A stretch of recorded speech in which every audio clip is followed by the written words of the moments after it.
Amigos y amigas de Cuatro Vientos, hola, ¿qué tal? ¿Cómo están, queridísimas audiencias? Bienvenidas y bienvenidos de nueva cuenta a nuestra emisión del día de hoy, jueves 10 de junio del año 2021. Estamos transmitiendo, ya lo sabe usted, desde la ciudad de Ensenada, Baja California, México, y muy contentos de recibirlos cuando son las 9 de la mañana con 40 minutos. Y hoy es día, tú sabes bien, Galicia, hoy es día jueves, y los días jueves tenemos como invitado a nuestro queridísimo colaborador, articulista, activista social, comunista, ¿sí? Y bueno, pues también un miembro bastante crítico de su propio partido, de Morena. Y precisamente con él, con Jesús Sosa Castro, vamos a tratar de encontrar algunas respuestas al por qué perdió Morena a la ciudad de Ensenada, una parte. Perdón, la Ciudad de México, por una parte, ¿no? Una parte importante. Bienvenido, Jesús, ¿cómo estás? Buenos días, muy bien, gracias. Qué bueno. Los veo muy contentos a ustedes también, ¿eh? ¿Perdón? Los veo muy contentos a ustedes. Sí, ahorita platicamos contigo. Amigos, amigas de Cuatro Vientos, bienvenidos a este programa. Bueno, Jesús, sí, vamos a hablar de elecciones, vamos a hablar de las causas del resultado electoral en el país y en la Ciudad de México, y nos centraremos sobre todo en la Ciudad de México. Pero me gustaría que antes, Jesús, nos dijeras algunas palabras por la fecha de hoy, 10 de junio, jueves de Corpus. Bueno, yo subí hace unas 2 horas más o menos, o un poco antes, o un poco después, no me ubiqué en el tiempo, un comentario acerca del significado y de lo que pasó el 10 de junio de 1971. Fue un hecho que yo viví, en el que participé y que me tocó justamente estar en el punto, junto con varios jóvenes, en la parte, podríamos decir, oriente de la Escuela Nacional de Maestros, donde ahora está una de las salidas del metro normal.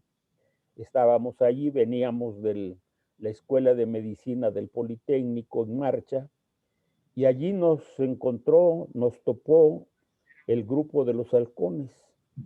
Allí se libró la primera escaramuza. Nos golpearon los que íbamos al frente de la marcha con varas de bambú, pero la gente resistió, echó a correr a los halcones que venían con las varas, y a los pocos minutos apareció un grupo de halcones, de policías disfrazados de civiles, con armas de fuego, y se desató la balacera en contra de los que íbamos encabezando la marcha, ¿no? Varios de los jóvenes, entre los cuales iba yo, brincamos hacia el interior de la normal por la reja que está hacia el oriente, digamos, ¿no? Para protegernos un poco de pues de los balazos, ¿no? Brincamos, nos dio tiempo brincar la reja, caminamos como unos 20 metros, y en esa parte había una especie de fuente con poca agua, pero era una fuente así un poco alargada, y allí fue donde un amigo mío, compañero que iba conmigo, sufrió el primer disparo sobre su cuerpo. Lo arrastré hasta la parte de la pared de la normal que va hacia la calzada México-Tacuba, y allí murió en mis brazos este joven.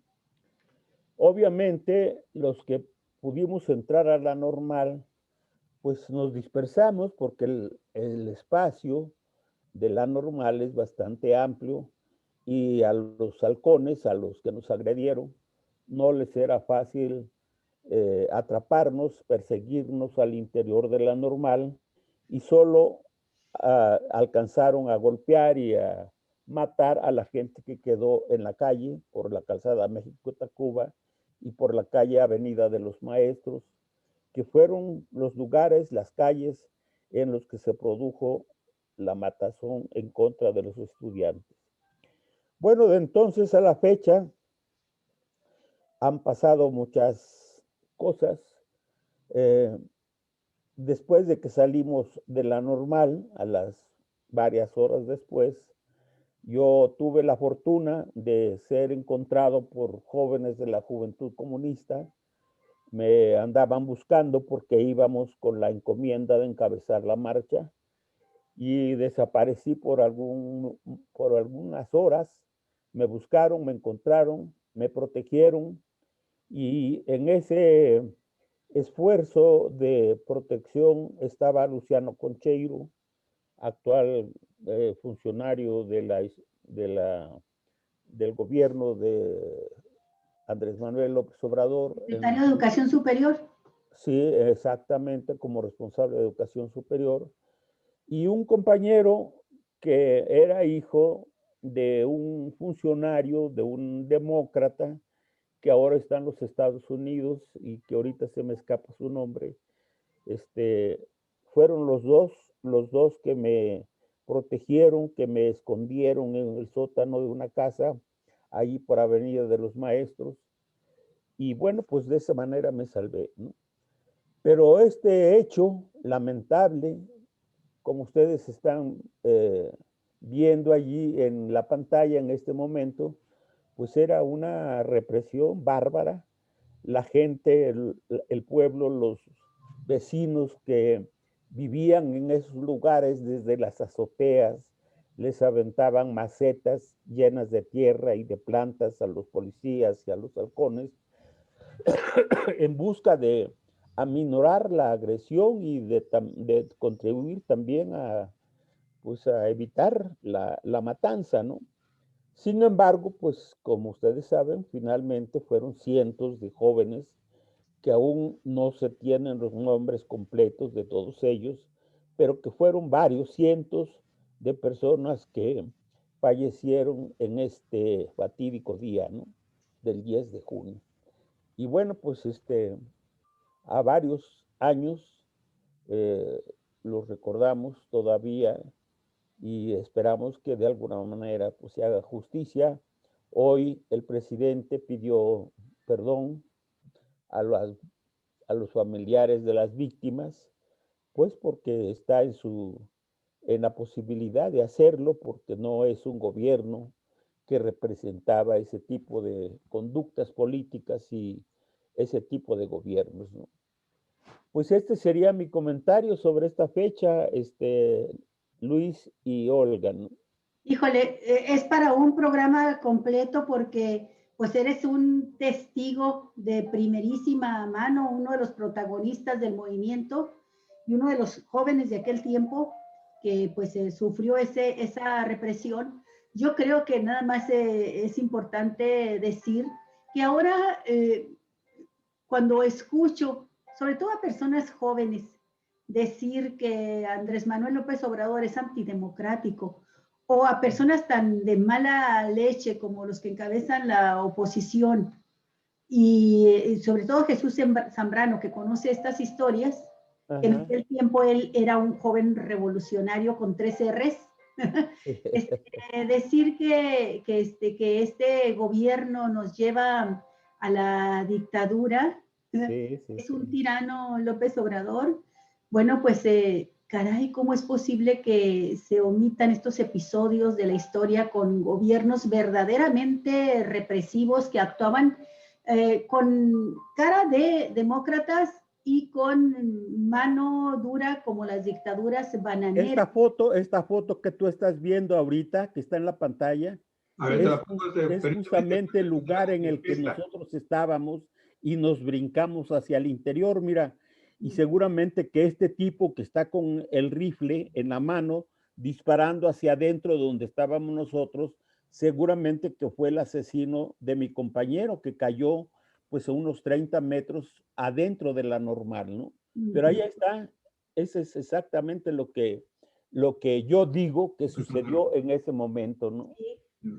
Pues qué oportuna la fotografía, qué bueno que le atinamos ahí.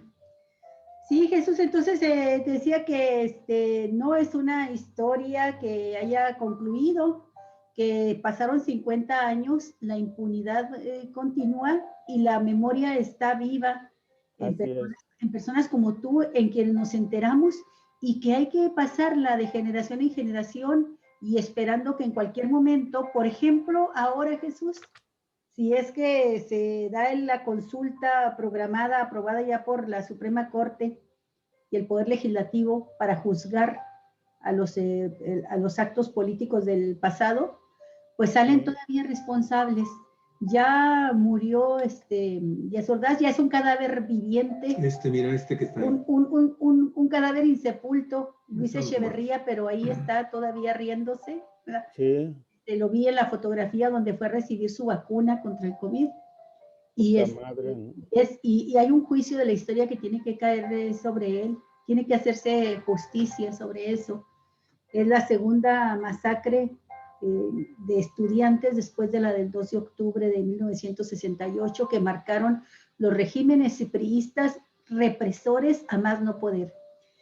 Jesús, todo esto, estos acontecimientos hicieron de la Ciudad de México una ciudadanía muy especial, muy consciente, ciudadanos más informados que el resto de la población en el país, o desinformados también por el bombardeo que se da en los medios de comunicación, pero yo he visto siempre en la Ciudad de México de los rasgos más loables de la ciudadanía, la solidaridad de la gente, un humanismo y una solidaridad enorme. Claro que hay gente mala como en todas partes, pero los momentos críticos, difíciles, catastróficos que ha vivido la Ciudad de México ha sacado lo mejor de la casta de los habitantes de esta capital, y esto ha hecho que sea una ciudadanía ejemplar, y que de 1997 que pudieron tener el derecho al voto para elegir directamente a sus gobernantes, porque antes los imponía o los designaba, como quiera decirlo, el presidente de la República, al regente, se le decía al regente de la ciudad. Desde el 97 en que se hacen las elecciones, ha estado ganando la izquierda, primero con el PRD y ahora con Morena. Sin embargo, el domingo pasado nos sorprendió a todos, estábamos pendientes de los resultados, sabíamos cómo iban las encuestas, lo que decían en diferentes estados de la República, se tenía una idea de cómo podía quedar el Congreso, pero ¡zas!, salta la liebre por otro lado de la sorpresa, y es la Ciudad de México que pierde pues la mitad de sus, si es la mitad, ¿no?, de sus alcaldías, o casi la mitad. Y ahí es donde festeja la oposición, y a partir de ahí es donde hacen crecer o quieren hacer crecer la percepción de que ganaron este proceso electoral del 6 de junio y que van a fortalecidos a todo lo que se han propuesto. El siguiente paso, por supuesto, para ellos es la revocación de mandato, y luego la gran pelea por la República, la elección presidencial de 2024. Es una percepción intencionalmente equivocada, ¿verdad? Que ya analizaremos los números, pero me gustaría que tú nos dieras tu opinión por donde quieras empezar, de lo general a lo particular, como tú consideres mejor tú exponer tu análisis. Adelante, Jesús, bienvenido. Sí. Pues yo quisiera empezar por expresar mi opinión respecto de lo que sucedió aquí en la Ciudad de México.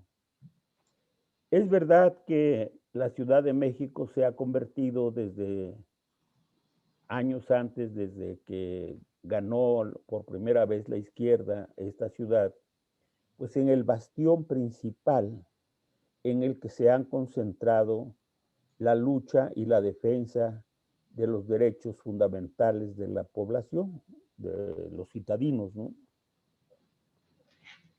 Y sostengo que en esta ocasión la derrota que sufrimos, porque aunque yo vivo en una delegación que ganó la elección, a pesar de que tenemos un alcalde bastante balín, bastante malo, pues la gente finalmente le concedió el voto y ganamos la alcaldía de la Gustavo Madero. En otras delegaciones que se perdieron, como la Cuauhtémoc, por ejemplo, que es el centro fundamental, el corazón de la Ciudad de México, en donde están asentados básicamente los poderes, tanto de la ciudad como del gobierno federal, pues se perdió. Y se perdió con una persona que tenía antecedentes de trabajo, de lucha en esa delegación, que era Dolores Padierna. ¿Qué fue lo que pasó en esta y en las demás delegaciones en las que perdimos? Bueno, yo creo que quienes afirman que la derrota de la Ciudad de México significó el triunfo de la oposición encabezada por el partido coaligado Va por México, pues hacen un análisis equivocado. Porque es verdad que la Ciudad de México, los que vivimos en esta ciudad, no esperábamos, yo no esperaba una derrota de esta naturaleza y de este alcance, ¿no? Yo daba por hecho de que la ciudad iba a ser ganada totalmente por la izquierda, por Morena en concreto y sus aliados. Pero ¿qué pasó, Olga y Javier? Primero, creo que a la luz de los acontecimientos actuales, hay que empezar a escudriñar qué ocurrió con los electores, con los ciudadanos de la Ciudad de México, que optaron por otra opción que no fuera Morena. Lo primero que hay que registrar, según mi opinión, es que aquí se encuentra el centro vital, fundamental, el nido de las serpientes, como se dice comúnmente, ¿no? Aquí está concentrada toda la oposición, todos los medios masivos de comunicación, toda la irracional campaña en contra del gobierno. Es aquí en donde ha tenido su mayor resonancia en la ciudad. Y esto obviamente pues ha venido a confundir a un sector importante de la opinión pública, especialmente de la clase media, porque colonias como en la que yo vivo, que es la Gustavo Madero, como Iztapalapa, como otras colonias que rodean al centro de la ciudad, son colonias populares, la gente votó a favor de Morena, en donde se observó el cambio de actitud y de voto favorable a estos partidos opositores, pues en los sectores de la clase media. La clase media que yo creo que es veleidosa de por sí. La clase media aspira siempre a estar en la cúpula del poder, tanto político como económico, y ahora, pues de alguna manera fueron arrolladas por estas campañas irracionales que desató la oposición, hicieron mella importante en este proceso electoral. Pero lo que a mi juicio determinó este cambio en la opinión electoral, en el voto de los ciudadanos, fue la terrible campaña que le hicieron a la jefa de gobierno con motivo de la caída del metro de la línea 12, ¿no? Desataron una campaña bestial, ¿no?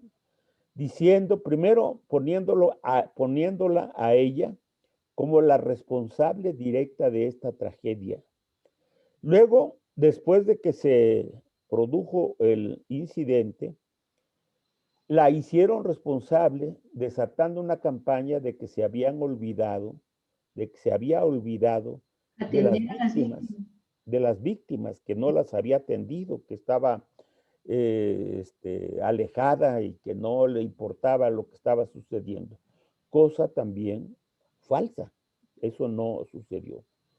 Y ahora, Olga y Javier, empieza a abrirse paso la idea de que este fue un sabotaje preparado por fuerzas oscuras aquí en la Ciudad de México, justamente para desacreditar al gobierno de Claudia Sheinbaum y de paso, pues, restarle votos al principal bastión político electoral que tiene Morena, que tiene la izquierda.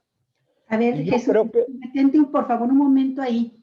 sí. ¿En qué te sustentas tú para decir esto que estás diciendo, de que pudo ser un sabotaje, el derrumbar el metro, provocar esa tragedia para sacarle la raja con el objetivo político? ¿Por Sí, qué? mira, hace 2 o 3 días entrevistaron al diputado Gerardo Fernández Noroña, personajes que viven justamente en la zona donde ocurrió el accidente, porque él ha andado cerca de estos lugares con motivo del espacio territorial que corresponde al Distrito Cuarto de la Ciudad de México, donde él fue reelecto diputado federal. Sí. Y muchas de las personas que se acercaron a él empezaron a dar indicios, a dar datos de lo que sospechosamente se vio días antes de que ocurriera la tragedia. Y yo no descarto, bueno, no solamente este caso, hay otras personas también del medio periodístico que están especulando, todavía sin confirmar nada, sobre esta cuestión. Pero el día de hoy, no sé si ustedes vieron la mañanera, se presentó un periodista que le dijo al presidente de la República que en este asunto había mano negra y que le presentaba al gobierno federal las pruebas de que allí había habido un sabotaje, una intervención para que se generara este tipo de conflicto, Que fue ¿no? provocado el desplome Sí, que fue provocado. Y dijo, traigo las pruebas. Y en esas pruebas señala que por lo menos hay 2 personajes que surgen a la vista como parte de ese cuerpo de personas que de alguna manera estuvieron inmiscuidos en este asunto, ya sea por el mal manejo, por la no utilización de los recursos económicos que estaban destinados a la línea y que fueron utilizados de manera personal para otros fines. Y en esto están embarrando a un funcionario del gobierno de Miguel Ángel Mancera. Miguel Ángel Mancera, que ahorita no recuerdo su nombre, que está siendo investigado, que se ha fugado, y el otro que señalan es Mario Delgado, como responsable de la compra de trenes con un costo determinado, cuando él los hizo pasar con un sobreprecio al gobierno de la ciudad. Entonces, según creo yo, que empieza a configurarse una serie de hechos y de elementos que alimentan por lo menos la especulación de que aquí hubo mano negra para que se diera este accidente. Y por lo tanto, sea o no sea verdad, lo real es que los comentócratas, los chayoteros y este grupo que encabeza pues el partido Va por México, lo utilizaron de manera grotesca, exagerada, en una campaña que influyó, que determinó de manera muy importante justamente este asunto, ¿no? Ahora, lo curioso de todo esto es que justamente el lugar donde ocurrió el accidente votó masivamente por Morena. En cambio, los que votaron en contra de Morena, pues son sectores que ni siquiera se vieron afectados ni están cerca del lugar donde se produjo este acontecimiento, este accidente, ¿no? Me estoy refiriendo, por ejemplo, a la gente que vive en la Cuauhtémoc, que vive en Tláhuac, que vive en la Miguel Hidalgo, en la Benito Juárez, que son las alcaldías que ganó la oposición, ¿no?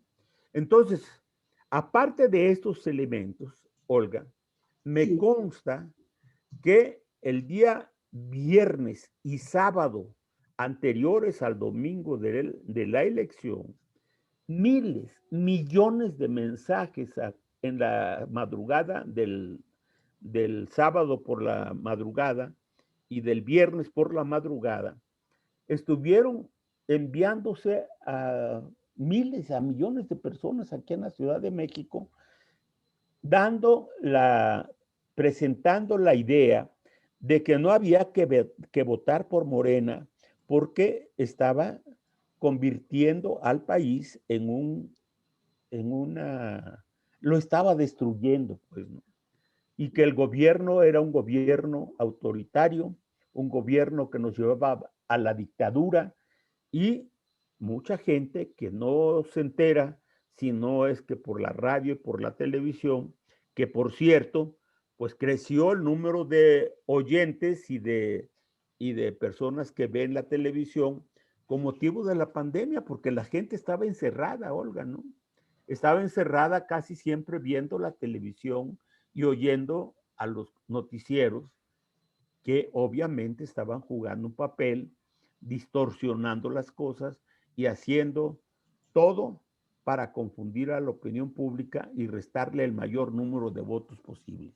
Esto se dio principalmente en la Ciudad de México, porque estos noticieros y estos periódicos que supuestamente son nacionales, pero que no llegan masivamente a la opinión pública en otros estados, pues inmediatamente se produce el contraste. Porque el triunfo de Morena en otros estados, el triunfo de 11 gubernaturas de 15 que estaban en juego, pues yo creo que pinta el hecho de que allí la gente no fue confundida, a pesar de que localmente caciques, el mismo partido, pues hicieron todo lo posible por ganarle a Morena. Y sin embargo, no lo lograron. La decisión fue mayoritaria a favor de esta coalición. Juntos hacemos historia. Ahora, hay tres versiones que yo conozco que empiezan a reconocer que la euforia que manifestó originalmente Chucho Zambrano, Alito y Cortés, ¿cómo se llama? Marco Cortés, los tres dirigentes del partido, diciendo que habían ganado, que le habían ganado a Morena, que había perdido la mayoría absoluta, etcétera, etcétera, ¿no? Pues ahora están reconociendo que no fue así. Las declaraciones que ha hecho Claudio X González, Gustavo Madero y el que es actualmente gobernador de Chihuahua, ¿cómo se llama? Javier Corral. Javier Corral, pues reconocen públicamente que no ganaron, que perdieron y que cuando muchos se acercan a un tercio de la votación en lo que se refiere a la Cámara de Diputados, y ya no digamos la derrota que sufrieron en los congresos locales, porque pues son, me parece que 19 congresos locales los que ganó Morena, o sea, una mayoría simple si se quiere, pero al fin y al cabo una mayoría. Y empieza ya a abrirse paso, pues la idea clara de que quien triunfó, quien salió airoso de este proceso electoral, fue Morena y no fue la oposición que aspiraba a desplazar la mayoría de Morena en la Cámara de Diputados para tener ellos, los opositores, el control del presupuesto en la Cámara de Diputados. Entonces yo creo que nos ha dolido mucho la situación, la derrota que sufrimos aquí en la Ciudad de México.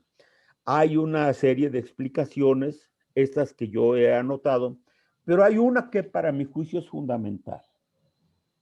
El partido, la dirección del partido, no jugó ningún papel político importante para explicarle a la gente, ya no digamos a nivel nacional, ni siquiera aquí en donde tiene su sede el Comité Ejecutivo Nacional. Dejó al arbitrio, dejó libremente a la gente.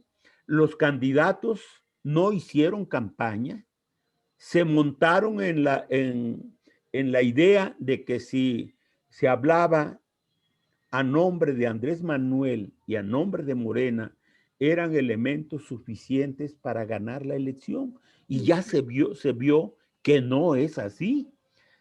Quienes ganaron de manera abrumadora, como es el caso de Gerardo Fernández Noroña, es porque él hizo un trabajo a ras de tierra, hizo campaña, visitó a la gente, habló con la gente y así otros. Pero la mayoría no hicieron campaña. Y la gente, pues también no le gusta que la tomen como si fueran sus como si extendiera cheques en blanco. Así es, ¿no?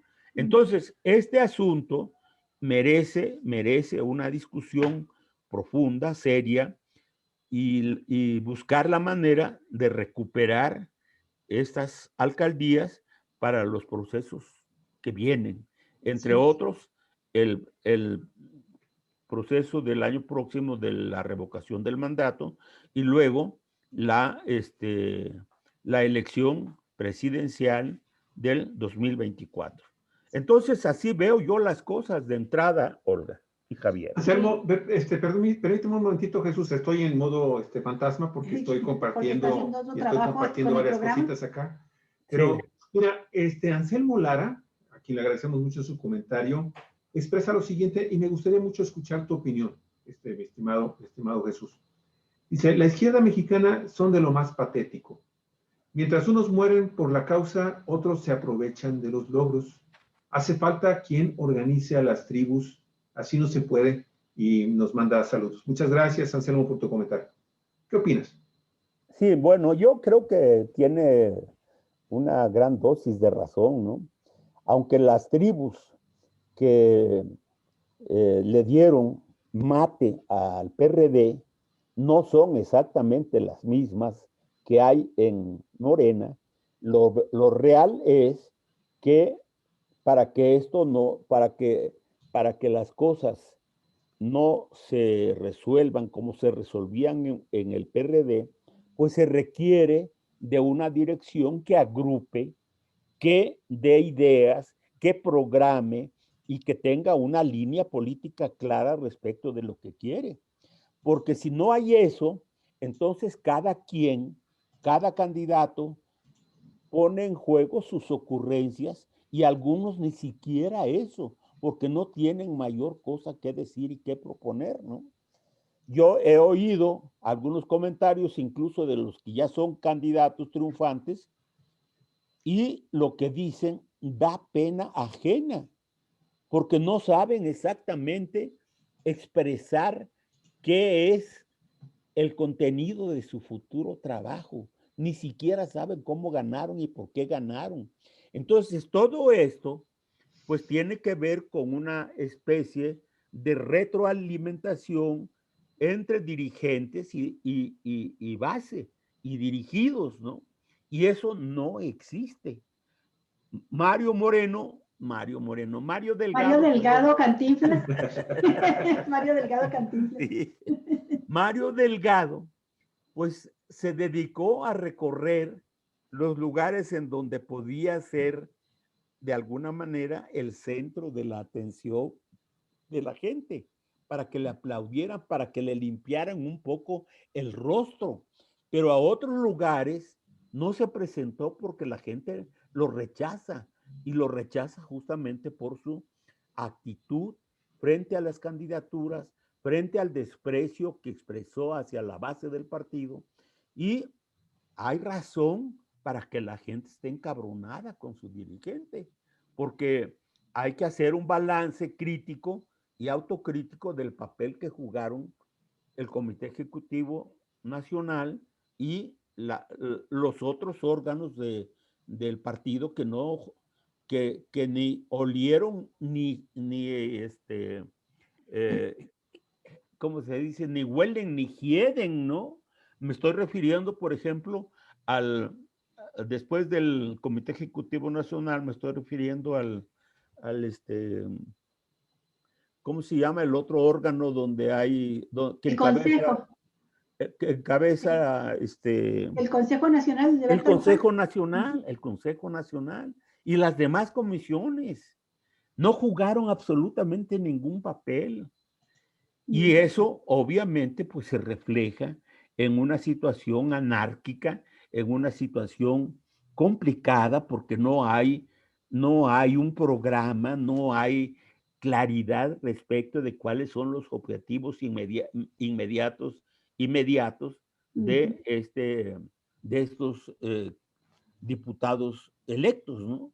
Sí. Entonces todo esto configura pues una situación complicada y difícil.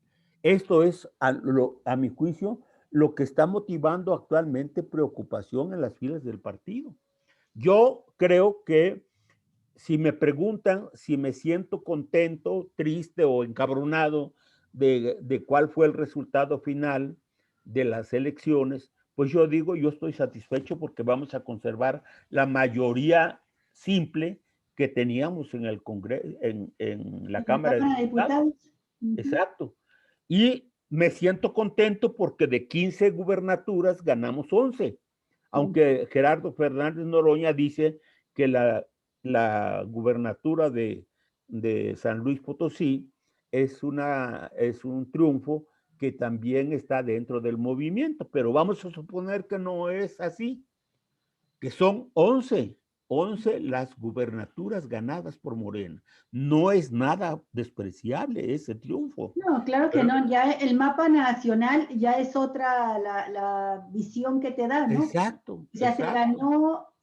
se ganó lo fundamental, que se pudo conservar la Cámara de Diputados y que es el instrumento necesario para sacar adelante lo fundamental de la política trazada por López Obrador en la obra pública que está realizando y los programas sociales, porque pues ahí tiene el instrumento para aprobar sin mayor problema lo que es el presupuesto, el manejo de los recursos.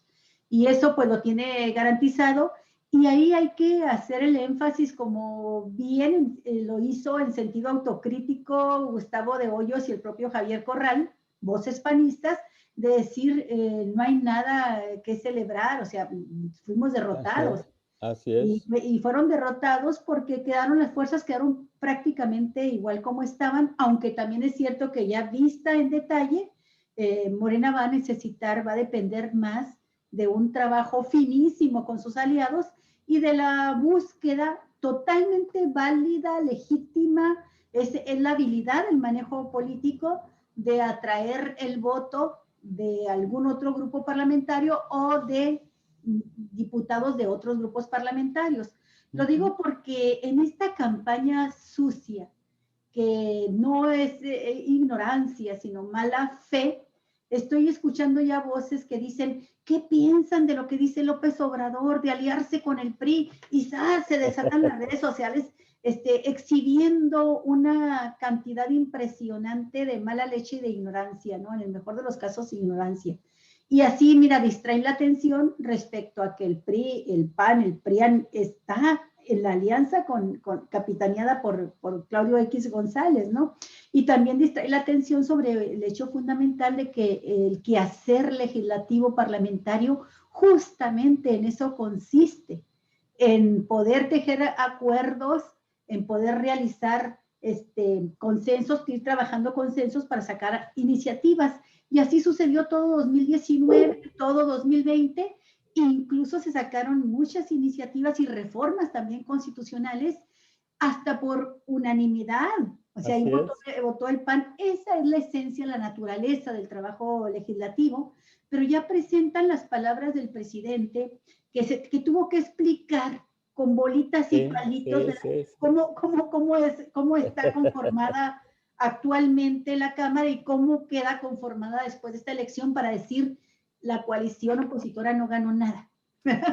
Bueno, pero eso forma parte de todo este trabajo de los medios de comunicación y gente que está muy activa en redes sociales, desvirtuando, mintiendo, es uno de los saldos que yo veo muy graves, cómo se ha perdido todo sentido de ética, por no decir ya de decencia, de ética y de profesionalismo elemental en los medios de comunicación. Sabíamos que Reforma es un periódico conservador, pero que era creíble la información por las fuentes que manejaba, por los datos que precisaba, y bueno, la orientación editorial, la línea editorial, podías o no coincidir con ella, pero sustentaba su información. Ahora mienten descaradamente y sus mentiras las colocan a 8 cabezas, ¿no? En los títulos.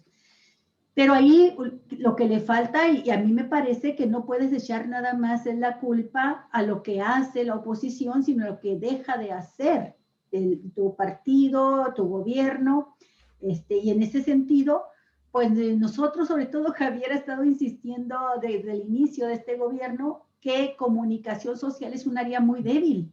O sea, toda la comunicación la dejan en las mañaneras, con el estilo personal de comunicar de López Obrador, que está bien para las masas, pero que es necesario difundir también de otras maneras la obra de gobierno para sectores de la sociedad donde puede no gustarles, rechazar, causarles escozor Andrés Manuel y su estilo, pero donde los datos, los hechos pueden hablar de manera contundente.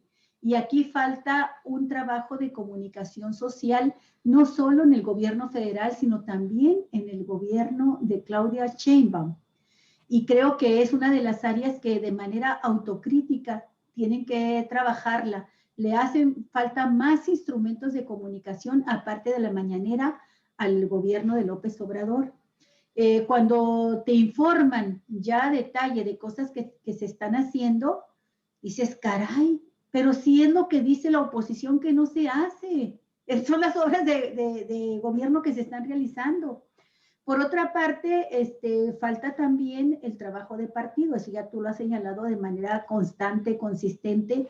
Tú sabes la importancia que tienen los órganos de difusión. Ya no podemos quedarnos en lo que era la revista Oposición, el periódico, ni siquiera en el periódico Regeneración tienes que utilizar la tecnología moderna, ¿verdad?, para llegar a masas. Y ahí el partido está obligado, tiene recursos para hacerlo, además tiene recursos económicos y no es caro hacerlo. Mira cómo estamos nosotros platicando. Aquí estos pobres venaditos que van a beber al río, ¿cómo podemos platicar? Y llegamos a una gran cantidad de personas con este programa de Cuatro Vientos. Imagínatelos multiplicados, imagínatelos como con el instrumento oficial, como órgano oficial del partido, el abrir un canal así como estos, y ¿por qué no? Estar trabajando desde el gobierno la posibilidad de rescatar. Oye, Notimex no es una solución, es un problema, es un verdadero dolor de cabeza, se ha convertido en una postelilla, y creo que eso pues también ha sido muy lento el gobierno para resolverlo. O sea, no solamente se les ha dejado todo el espacio a la oposición en los medios masivos de comunicación, sino que hay un como desprecio hacia utilizarlos y aprovechar esta herramienta. Se deja toda la carga en el presidente. Y creo que esa es una de las críticas importantes. Pero más allá, Jesús, de esto que nos has dicho sobre la línea 12, que me parece de veras muy, muy grave, y creo que pues habrá tiempo de conocer los resultados de la investigación que se está realizando. creo yo que lo que hizo la derecha y le dio resultados fue el manejo del accidente. Todavía ayer nos enteramos por López Obrador precisamente de cómo mandaron millones de mensajes telefónicos, llamadas telefónicas a la gente diciendo hagámoslo por nuestros muertos, por esas 26 personas que murieron, no votes por Morena. Bam, bam, directo, imagínate machaconamente estar diciendo esto.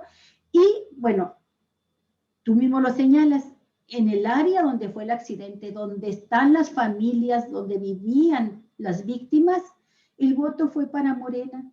Pero es un área que ha estado trabajando algunos personajes de la Cuarta Transformación, como el propio Fernández Noroña, que van con la gente, que platican, que un día sí y otro también están dirigiendo mensajes a través de las redes sociales. Y creo que no podemos, tampoco en este caso, culpar del todo a la oposición, sino a la incapacidad de este lado de la 4T, de donde estás tú, para desmontar las mentiras y las falacias. Yo sé que es una tarea titánica, casi los trabajos de Sísifo, de estar subiendo la piedra de la verdad, estar arrastrando la piedra de la verdad para subirla a la cima, cuando se viene la avalancha otra vez de noticias falsas, de mentiras, de todos los medios de comunicación, y ¡zas! Va para atrás Sísifo otra vez, ¿no? Entonces Sísifo tiene que estar haciendo ese trabajo constantemente con muchos Sísifos. No nada más uno, tienen que ser muchos los Sísifos que estén levantando, porque nada más le dejan a López Obrador, él es Sísifo, subiendo la piedra de la verdad. Y me parece a mí, se había quedado callado Pablo Gómez, pero me parece muy interesante la entrevista que publica hoy Blanche Petrich en La Jornada, donde Pablo Gómez inicia con una actitud absolutamente autocrítica.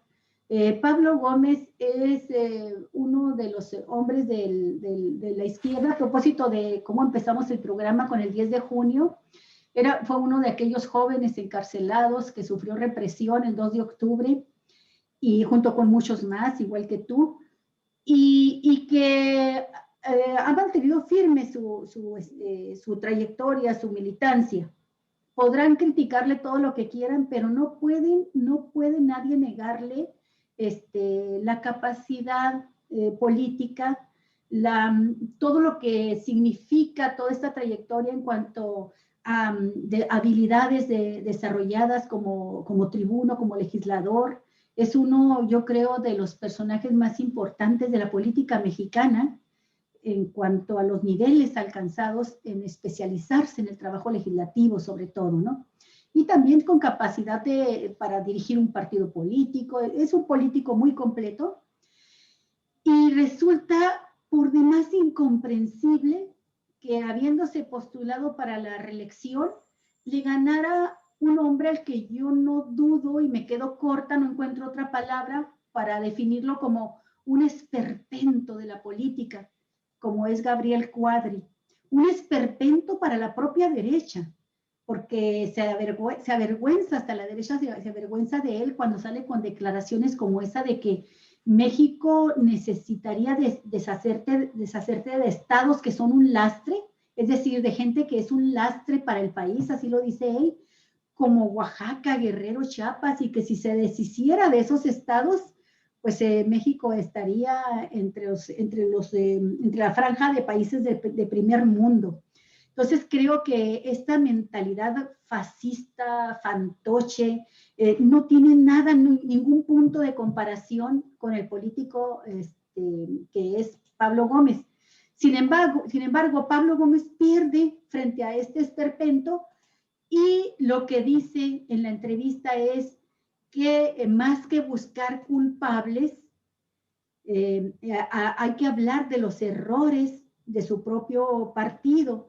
Y dice, pensamos que siempre lo hacemos, dijimos que nuestra fuerza electoral nos va a sacar, que somos chipocludos y no establecimos la comunicación necesaria. Nos perdió la soberbia.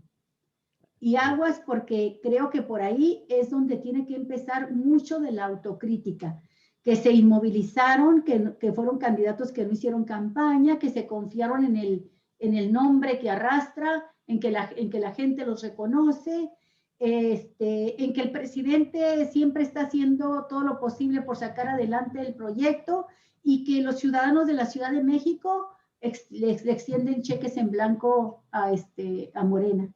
Y creo que por ahí es donde debe ir mucho de la crítica, sin dejar de lado, Jesús, estas cosas pero tan extrañas. He escuchado en opiniones de gente honesta, decente, del panismo, del priismo, que no están metidos en la campaña sucia, reconocer que el gobierno de Claudia Sheinbaum es de los mejores que ha tenido el país, que ha tenido la Ciudad de México. Y sin embargo, ahí es donde se aplica un voto de castigo a Morena. Y la paradoja, te lo decía hace un momento, en Baja California, también los mismos morenistas que son más críticos han dicho que el gobierno de Bonilla sí parecía imposible, pero resultó en muchas cosas hasta peor que el de Kiko Vega, el panista, y que este gobierno da pena ajena. Sin embargo, aquí el voto fue por tercera elección consecutiva de carro completo para Morena. Y son cosas que retan la capacidad de análisis para entender qué es lo que está decidiendo el electorado. Yo he considerado que en Baja California existe un electorado con ansias, con anhelos acumulados de cambio. Tan así que a pesar de Morena, a pesar de su mal gobierno, siguió en la ruta de decir vamos a seguir dándole la mayoría, el carro completo al gobierno de Andrés Manuel López Obrador, al partido de Andrés Manuel López Obrador, porque son más obradoristas que morenistas. Y a pesar de esto vamos a cerrar, así fue la expresión que nos dijeron, yo tuve que cerrar los ojos ante los candidatos por los que estaba votando y fijar la mirada en el logotipo de Morena porque ahí veía el proyecto de Andrés Manuel López Obrador. Entonces, la gente votó así otra vez.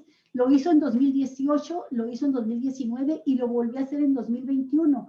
Es algo verdaderamente extraordinario para cualquier estado del país, pero particularmente para el norte, donde tú ya ves, Chihuahua, por ejemplo, pues a pesar de la candidata que proponen, que trae, no sé si son ya dos, si ya son tres denuncias penales, y una de ellas ya vinculada a proceso por corrupción, la gente votó por ella. En Chihuahua, no en Ciudad Juárez, pero Chihuahua y los demás estados, municipios del estado fueron suficientes para darle el triunfo a la panista. Y bueno, Nuevo León, con este candidato, cuando tú piensas que los ciudadanos no pueden ya elegir a alguien peor que el Bronco, eligen a Samuel García, quien por cierto también trae una serie de investigaciones muy graves de lavado de dinero y un cúmulo de empresas fantasmas de triangulación para sacar recursos de manera pues presuntamente ilícita de otro gobierno que también tiene Movimiento Ciudadano, que es el de Enrique Alfaro. Entonces es extraño porque si dices tú, el electorado está castigando a Morena, pues ¿cómo va a castigarlo votando por personajes así, por ese tipo de candidaturas?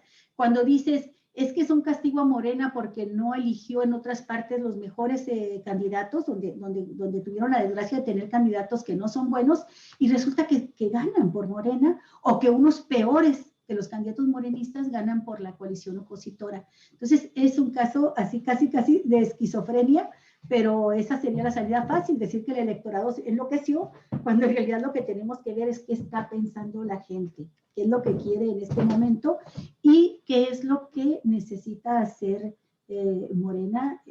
Después de todo, Jesús, no sé si convengas conmigo, pero creo que este coscorronzote que les han dado en la Ciudad de México los ciudadanos es la más fuerte llamada de atención y muy a tiempo, porque imagínate que esto suceda en el 2024, muy a tiempo para que Morena se ponga las pilas, Jesús.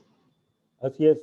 Yo creo que después de este proceso electoral que acaba de pasar, todos los de la oposición y nosotros, la otra opción electoral, estamos obligados a hacer un análisis político de fondo, porque el hecho de haber ganado la mayoría de los diputados a la Cámara de Diputados, los diputados federales y 19 congresos y la mayoría de los gobernadores a elegir y tener la mayoría en la Cámara de los congresos locales y en la Cámara de Diputados, eso para mi juicio no significa de por sí el éxito que nosotros andamos buscando. Porque tienes razón cuando señalas de que los que ganaron, que se montaron en las filas y en el prestigio del presidente de la República, son muchos de ellos unas verdaderas alajitas. Y muchos de ellos, yo incluso no metería las manos al fuego para decir que no pueden ser cooptados, comprados por la oposición ya en pleno ejercicio de sus funciones. Incluso a pesar de que el Partido Verde fue en esta coalición con Morena, pues resulta inexplicable que el propio presidente de la República y varios de los diputados que se reeligieron, entre otros, el propio Fernández Noroña, que tanto ha ponderado la participación del Partido Verde, hablen de que una buena parte de este partido puede no votar las opciones de Morena, ¿verdad? Respondiendo a su vocación, son mercenarios de la política. Exacto, ¿no? Entonces hay que tener mucho cuidado porque el tener la mayoría mínima, la mayoría simple, digamos, ¿no?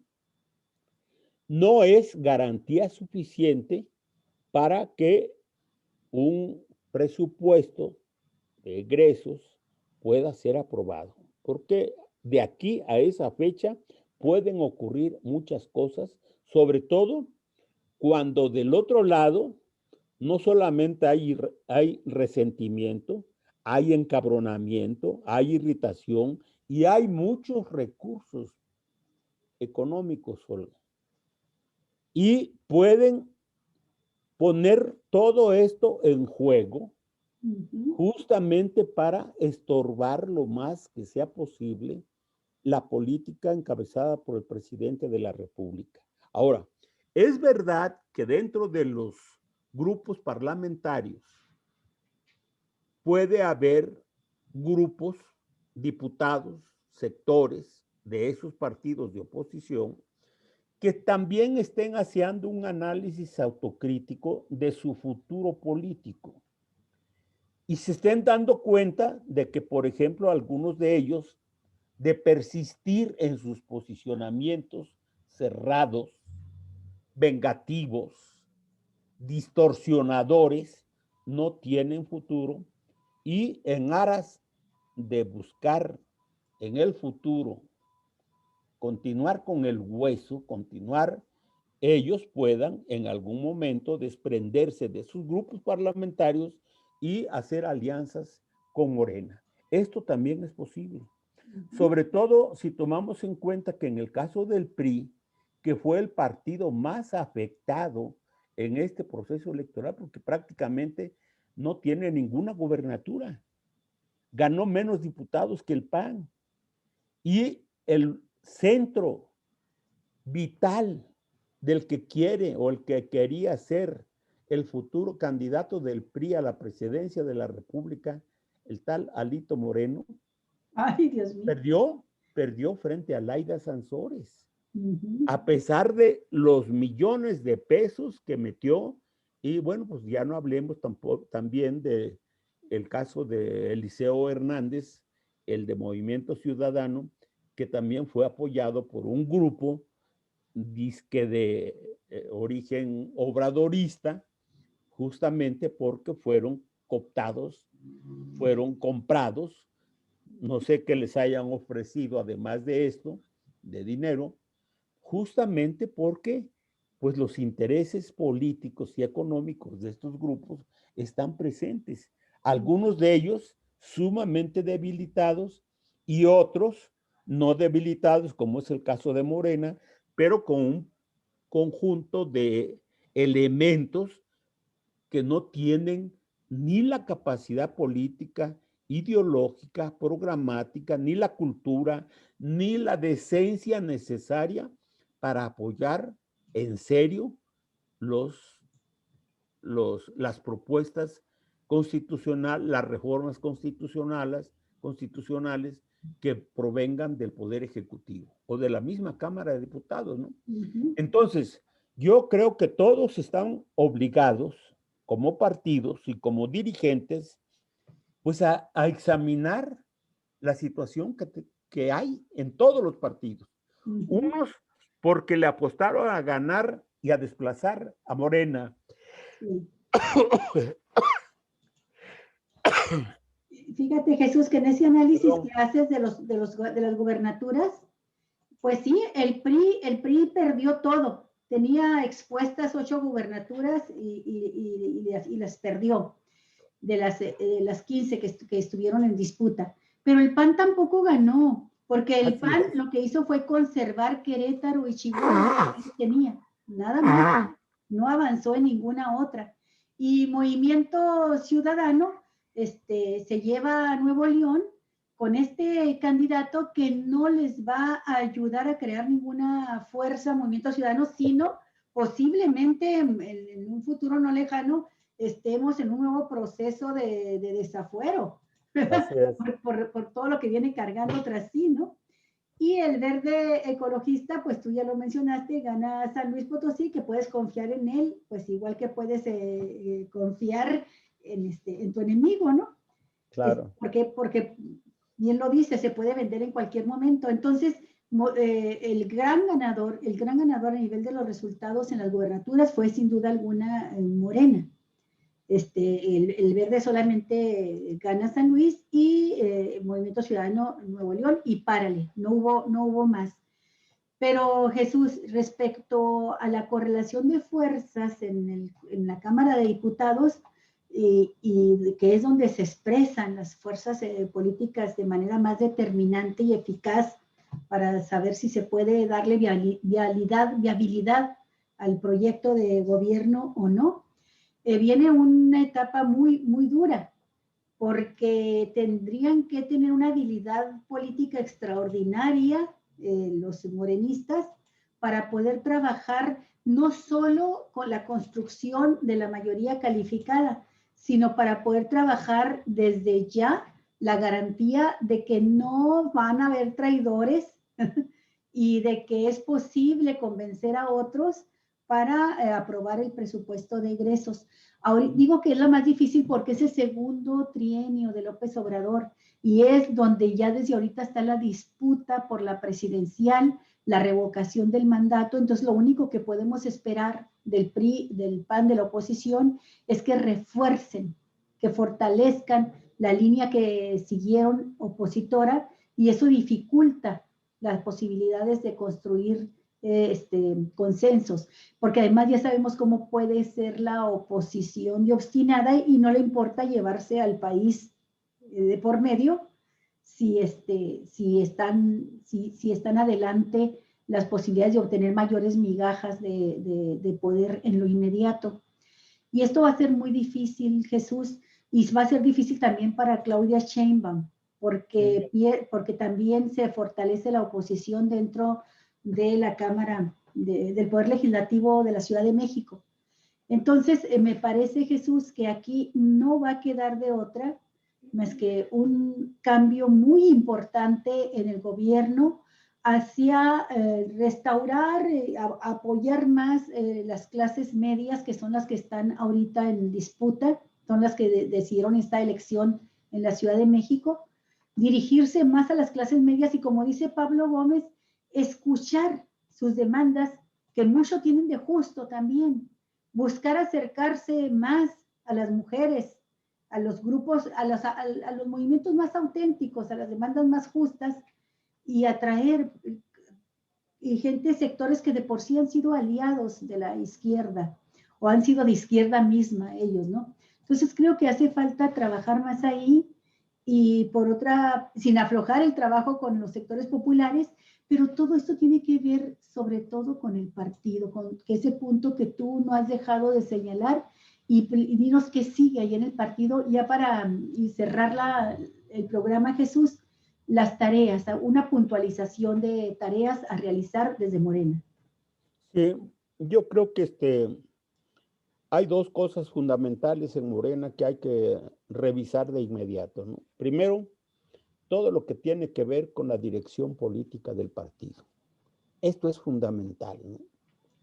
Porque el resultado final obtenido en este proceso dejó, mejor dicho, lastimada a mucha gente del partido, irritada. Votó, como tú dices, cerrando los ojos y nada más porque está de por medio el proyecto de transformación que encabeza el presidente de la República. De otra manera no hubieran votado porque la forma de cómo Mario Delgado condujo este proceso electoral dejó mucho que desear. Ese es, en primer lugar, algo que tiene que revisarse de inmediato.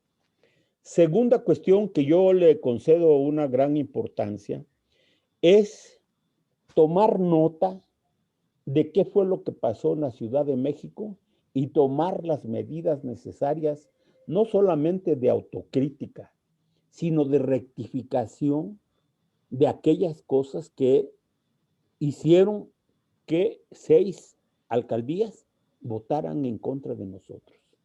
¿Por qué lo hicieron? ¿Cuáles fueron los elementos que estuvieron presentes y jugaron en nuestra contra? Resolverlos, atenderlos y atenderlos de inmediato.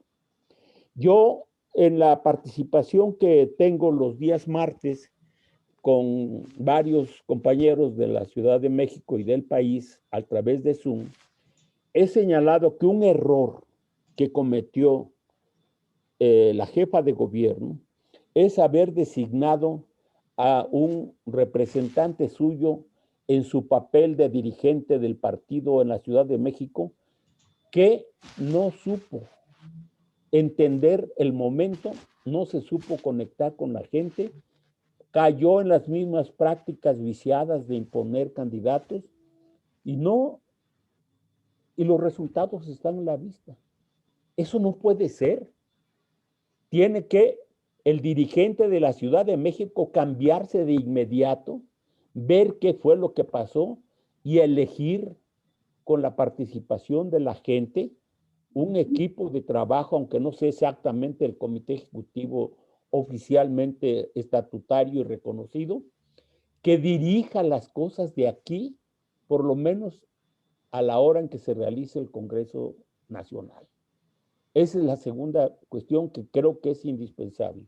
Y la última que creo que es muy importante, es cómo movilizar a la gente de la ciudad junto con sus candidatos triunfantes. Porque la mayor parte de los que salieron como diputados no los conoce la gente, Olga. No sabe qué madre los parió. No sabe cuáles son sus propuestas.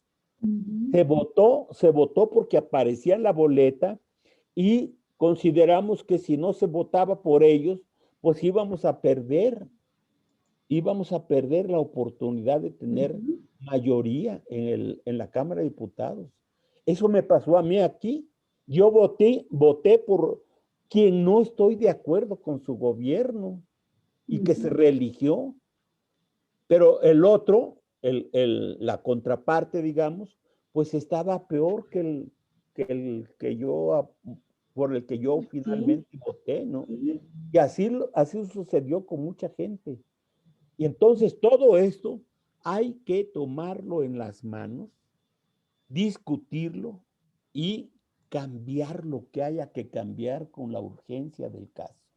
Si no hacemos esto, vamos a llegar a la encuesta o consulta respecto de si se investiga o no se investiga a los presidentes. Agosto próximo ya. Exacto. Sí, al problema de la revocación del mandato y luego lo del 24. Y si nos agarra como estamos ahora, pues que Dios guarde el hora, como se dice vulgarmente, ¿no? Nos van a agarrar como al tigre de Santa Julia. Entonces, hay que ponernos las pilas, los que somos militantes del partido, discutir estas cosas con urgencia y dejar la soberbia, porque la derrota de Pablo tiene que ver con eso. Qué bueno que haga. Yo no conozco la entrevista que le hicieron, pero quien conoce a Pablo soy yo, ¿verdad? Y Pablo es un cabrón soberbio, pagado de sí mismo, ¿no?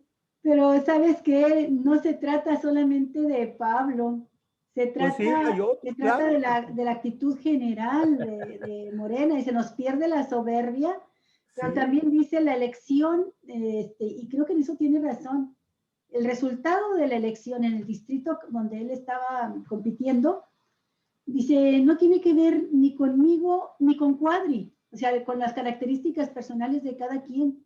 Tiene que ver con lo que nos faltó de hacer trabajo a todos, en eso consiste la autocrítica, y tiene que ver con la actitud, eso tiene que ver con la soberbia, que Jesús ya nos guste o no, ya otros analistas políticos lo habían estado señalando. Yo escuché muchas veces hasta el cansancio en voz de, por ejemplo, de Julio Hernández, decirle, ya dejen de decir, son los 30 millones que nos llevaron, somos imbatibles. No, la política, tú lo sabes, se tiene que estar trabajando día con día. Claro. Y con la humildad de decir, pues hoy me dieron el voto, mañana me lo pueden quitar, ¿no? Entonces, creo que por ahí es por donde va más bien Sí. la declaración de Pablo Gómez, porque sí, pues soberbio sí lo es, pero pues no por ser soberbio vas en su carácter, en su modo personal de conducirse, pues vas a descalificar su capacidad de No, política. yo conozco a Pablo, trabajé con él, fui su secretario de finanzas cuando él era presidente del PSUM. Ajá. Nos conocemos bien, hicimos buena mancuerna en el trabajo. Se puede trabajar. Pero de que es un soberbio, cabrón, ¿no? Y eso, puesto en la balanza, pues yo digo que le haya ganado otra persona igualmente soberbio y competente y al mismo nivel de capacidad política, ideológica y demás, pues se entiende, ¿no? Pero que le haya ganado Cuadri a Pablo Gómez, ¿no? Sí, pues pero no desviemos de la capacidad del análisis, Jesús, porque Pablo yo creo que era más soberbio en años más jóvenes todavía, y en el 97 ganó por mayoría la Ciudad de México, su diputación, y ha sido diputado, no sé si son 9 veces entre el legislador federal, senador, legislador de la Asamblea Legislativa en la Ciudad de México. Y entonces, pues, ¿por qué le vienen a cobrar la soberbia hasta ahora que está ya entrada su tercera edad, ¿no? Ya va para la cuarta o quinta, no sé. Entonces, creo que decir nos perdió la soberbia se refiere a la actitud política general del partido. Está bien, yo estoy de acuerdo con eso, ¿no? Pero que no se quiera esconder en la soberbia general también, ¿no? Porque él tiene su dosis. Tiene personalmente sus saberes, ¿no? Ajá. Eso es lo que yo digo. Ahora, no le niego capacidad, es un tipo inteligente, trabajador, pero difícil de entrar en contacto con la gente, ¿no? Pero bueno, ya lo superaremos y ya veremos qué otra tarea le damos a Pablo. Sí. Hay que aprovecharlo de todos modos. Pues tiene mucho conocimiento de la vida partidista, y en Morena les están haciendo falta cuadros políticos de ese nivel también. Jesús, pues dinos algunas palabras, si te quedan, de aliento para concluir. Bueno, yo sí estoy contento. no, no puedo decir, como dice el presidente, que esté feliz, feliz, feliz, ¿no? Pero contento sí estoy porque tenemos un margen de posibilidades para conservar el derecho a manejar el presupuesto, de que el proyecto siga caminando. Soy consciente de que estamos en un momento difícil, complicado.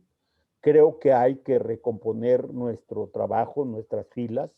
Hay que hacer crítica y autocrítica, prepararnos para el cambio de una dirección competente y poner todo para ganar todo lo que viene en adelante. Sí. Eso es lo que yo creo que hay que hacer, ¿no?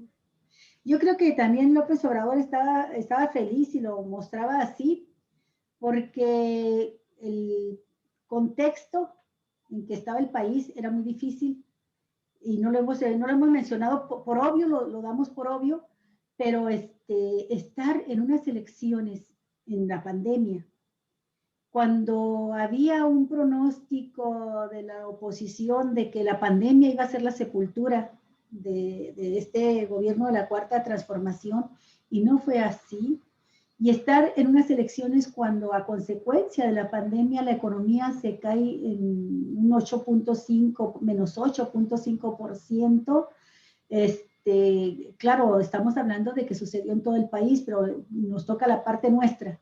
En la parte nuestra, con un desplome del crecimiento de la economía tan terrible, y bueno, con todos los factores que tú ya estabas mencionando de la estrategia de la derecha, pues creo que en otras circunstancias, me da la impresión, lo voy a decir con estas palabras, de que se condujo el barco, quien tuvo el timón, en una tormenta muy, muy difícil.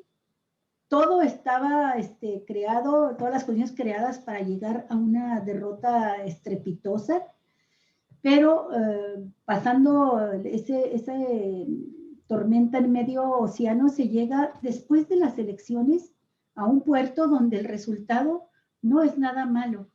No es nada malo para el partido gobernante, pero sí es más difícil que lo fue para los 3 primeros años, será más difícil para los siguientes 3, aunque alguien dijo, creo que fue Armando Duarte, dijo, para entonces también ya se van a ver los beneficios de varias de las obras que se han creado, ¿no? Así es. Ya va a estar funcionando el año próximo, creo, no sé si es el 23, el aeropuerto, y avanzando por concluir el tren. En fin, hay pros y contras, ya lo iremos viendo. Pues por fortuna tenemos un buen capitán del barco que supo conducir en estas tormentas de manera correcta, y lo que auguraba a la derecha simplemente se tuvo que tragar su propia idea, su propio proyecto, y ahí tenemos a un presidente igualmente fuerte, contento, con todas las posibilidades de seguir adelante. Eso es. Pues muchas gracias, Jesús.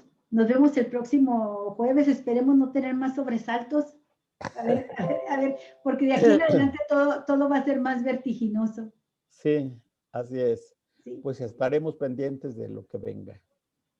Un abrazo a tu familia, un saludo a todos nuestros amigos allá en la Ciudad de México, y la petición de siempre, amigos, amigas de Cuatro Vientos, ayúdenos a compartir este programa y hacer fuerte este espacio de libertad.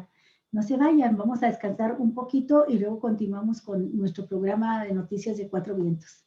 Hasta pronto, Jesús. Hasta luego, un abrazo. Abrazos.